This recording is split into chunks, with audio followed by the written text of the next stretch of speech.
Welcome to the second feature breakdown video for Man the Guns. My name is Dan Lind and I'm the game director for Hearts of Iron 4. Focus today is going to be on all the big naval changes happening in this expansion. Naval combat has also changed quite drastically. On the surface level, we split up into two phases. So you're going to now have your task forces chase enemy task forces visibly on the map before even combat happens. And this is the case where we can simulate things like German raiders escaping and that kind of stuff. As for combats, we completely redone the interface as well, so it's much clearer now, the roles of different ships, and it lends itself to historical compositions of your fleets a lot better as well. Also, to add some drama and cool stories to naval combat, we added a critical hit system. So for example, your fancy battleship might take a hit to its propeller, drastically reducing its speed. And of course, you're going to have to adapt your strategy to this. Do you leave it behind when you need to run with your fleet? Or are you going to make sure you have enough escorts to bring it back to be repaired properly? Speaking of repair, there's going to be a big shift in the way your ships take damage. Instead of these very decisive battles, we're pushing more in a direction where your ships will take a lot of damage, probably make it back to port to be repaired. But repairing is now no longer free and takes quite a lot of work.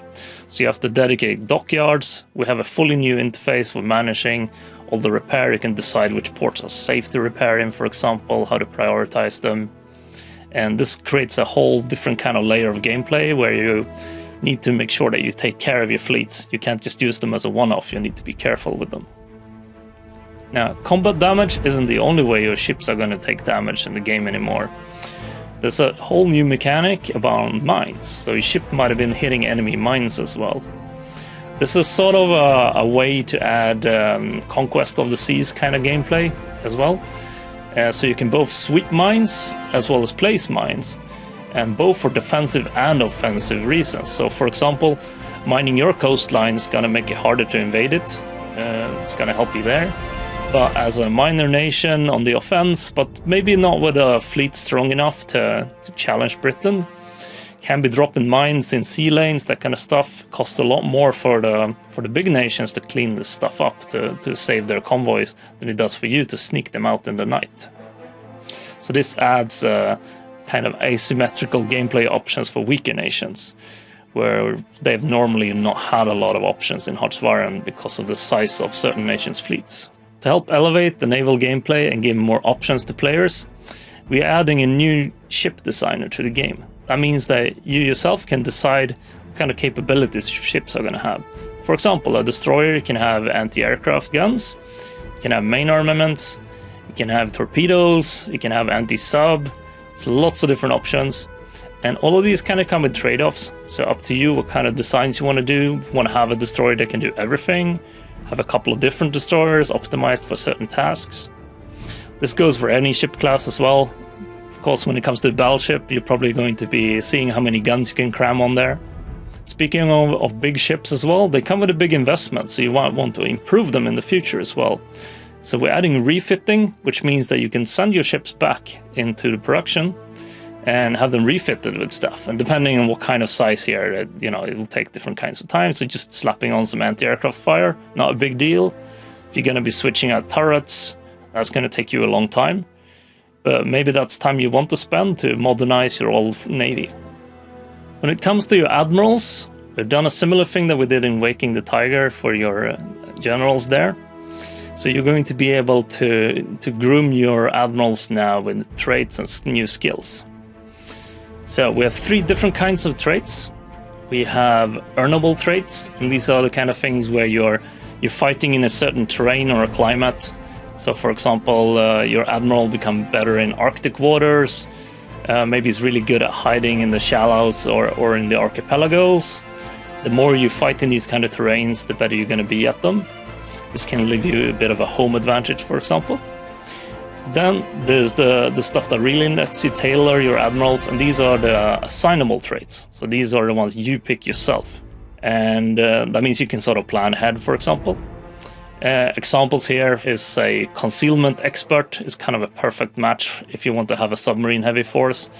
It lets you fire torpedoes and fade into the night without as high a chance of being detected. Of course, if you're running a big fleet with carriers, you might be picking skills more attuned to that. Now, one of the biggest, most important jobs for the Navy is to support your invasions. And we have another feature to help with this as well. Amphibious landing vehicles. Now, these come in two flavors. You have the mechanized infantry carrying ones, and you have the more tank-like ones. And the idea is that these will help you crack the really tough beaches late in the game. But also going to help you, say, in Russia when you need to get across a big river heavily defended by the enemy.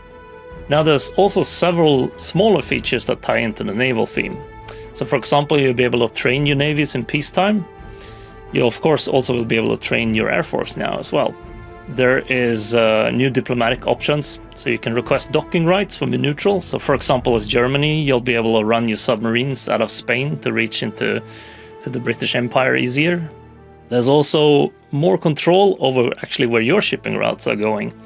So you can mark areas that you don't want them to go through, or if you marked as too dangerous, meaning that you can effectively add another layer of strategy onto the submarine warfare here. Because you can concentrate where you want your routes to go, you can move them around if the enemy has too easy time to go there, for example. Of course, this will come with trade-offs and costs of amount of convoys you need and that kind of stuff. Man the Guns is going to introduce fuel as a new resource. Now, fuel is used by your most powerful units, your Air Force, your Navy in particular, tanks and trucks. And this is a kind of resource that you need to think about when you're going to use. So pre-war years, it's very important to build enough stockpile of the fuel, because it's going to be hard to get access to it once you go to war with people. Depending on your side, of course, the Allies might have an easier time here. So it really becomes this strategic layer of when should I be using this powerful resource on stuff, and when should I be deploying all my armed forces. I can't really put my entire fleet to work all the time anymore, because then they're going to eat up your entire stockpile of fuel. Now, you have a lot of control over the size of your stockpile as well, so you can build silos, you can build refineries to help out if you don't have access to oil directly in the world, or you don't get enough from trade, for example. I think this is going to really shake up people's strategies. You're going to need to think quite differently on when you need these resources and how much of them you're going to need and when to use them. So that wraps up this feature highlight video. We've been talking about a lot of the different changes happening to the naval gameplay in the Hearts of Iron, and I hope you look forward to actually playing the expansion.